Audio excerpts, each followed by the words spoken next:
If it's possible after my studies, we can go to Tsinghua or Peking University for exams, then we can become successful.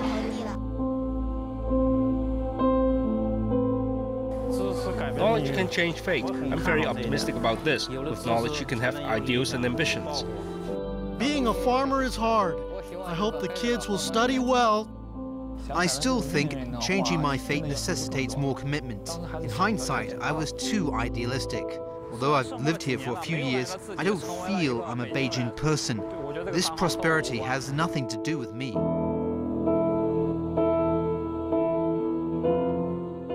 Good evening. Welcome to the Pearl Report. I'm Diana Lin. Mainland China has 270 million peasant migrant workers. They take their kids along to the cities and put them in schools there in the hope their knowledge can change their fate.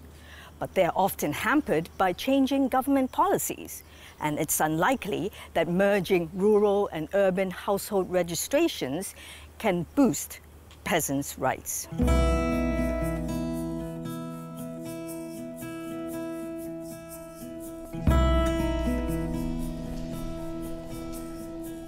"6:30 a.m., a school for migrant workers' children in the outskirts of Beijing.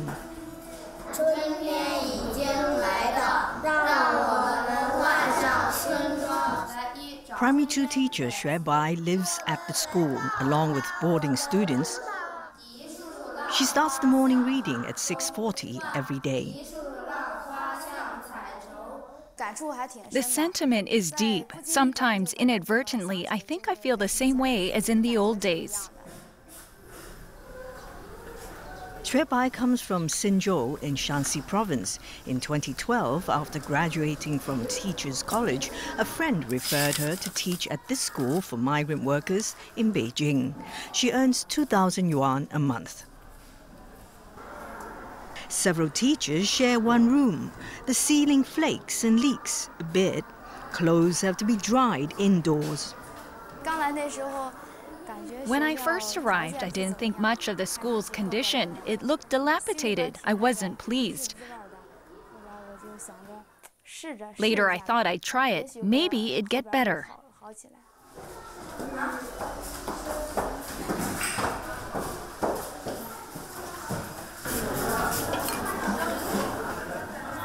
Like her students, Xue comes from a rural area.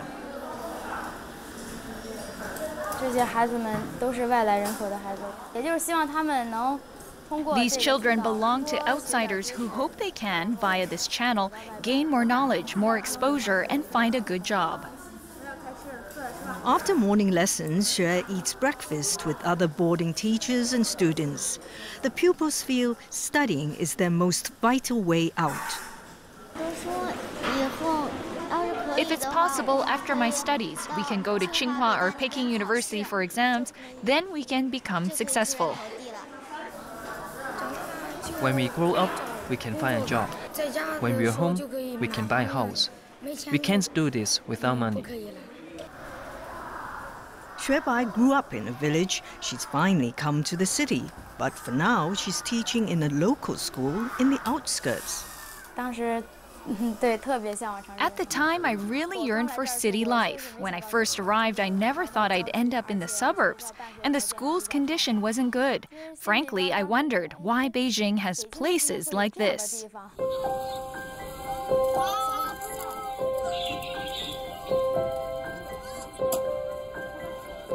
The day students soon arrive to start classes.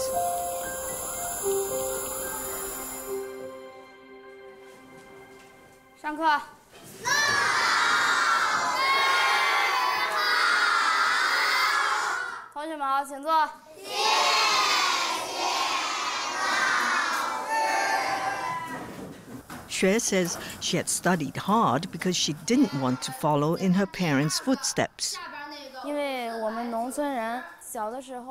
Because we are rural villagers, returning home as a kid, I helped my parents work the land for a livelihood and do household chores. I hoped studying in school would change my fate. That might be overstated, but I didn't want to follow their path. I could change my life a bit.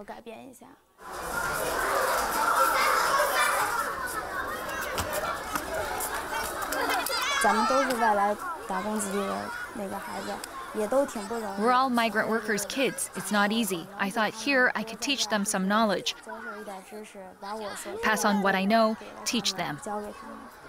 As the households are registered in the villages, it's often difficult for these students to enter public schools, so they end up in schools run by locals. Media reports estimate there are 130 such schools in Beijing, with about 100,000 pupils. Some of these schools are not licensed and face periodic closures, but the licensed ones also have a hard time. Principal Li Junshan started this local school, moving to this location a few months ago.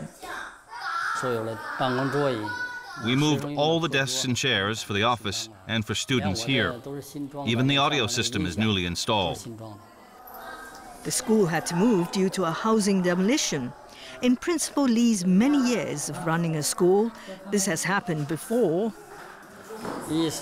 There was the reconstruction of an old village and the infrastructure for the 5th ring road. Then land was expropriated by the government. Again and again we had to move. It's hard to find another place, very hard. It gets harder every time.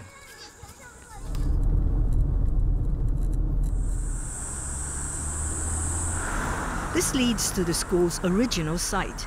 The school was located here for nearly 10 years. Now there are construction sites as villages become renewed. Principal Li had taken photos of the school's demolition, which occurred just 2 months after he was notified.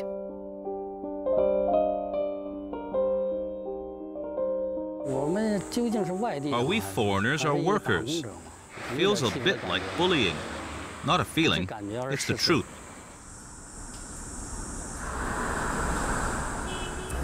He seems agitated upon revisiting his school's old site. Helpless. I'm helpless. I don't want to see it anymore. Sad, too sad. Don't want to see it. Recent years have seen the demolition of many schools for workers' children. While schools are hard-pressed to find new campuses, migrant workers have an equally difficult time finding schools for their children.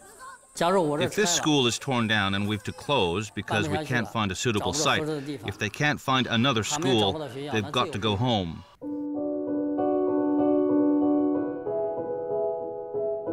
Migrants from rural villages who aren't educated end up in grassroots jobs in construction, renovation, or cleaning.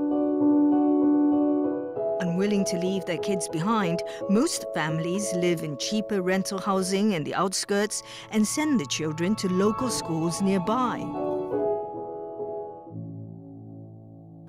Last year, the mainland implemented a unified school roll.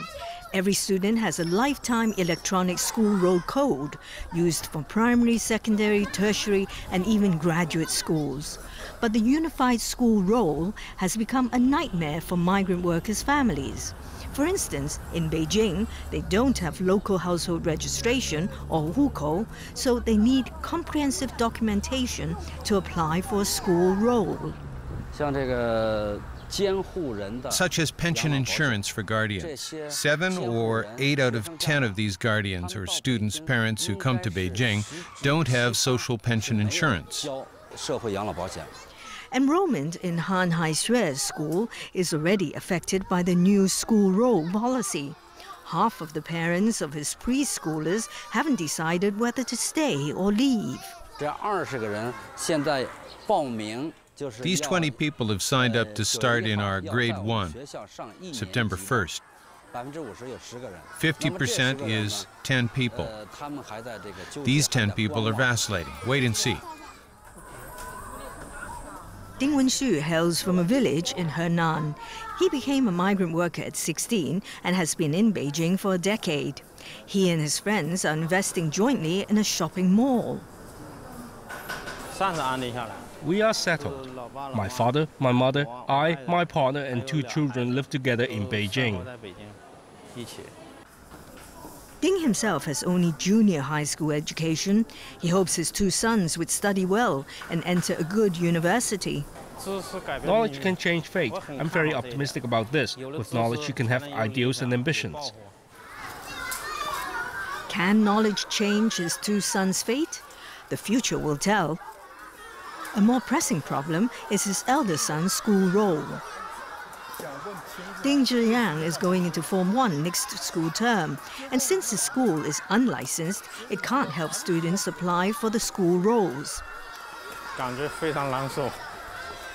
I feel really terrible, a bit depressed, very lost. The government suddenly demands this document. It's detrimental and bad for us.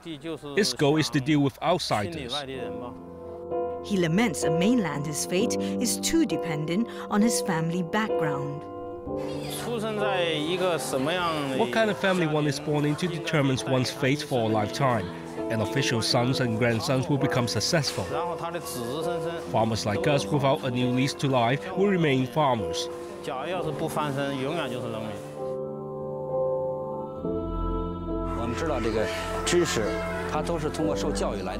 We know knowledge is acquired through education.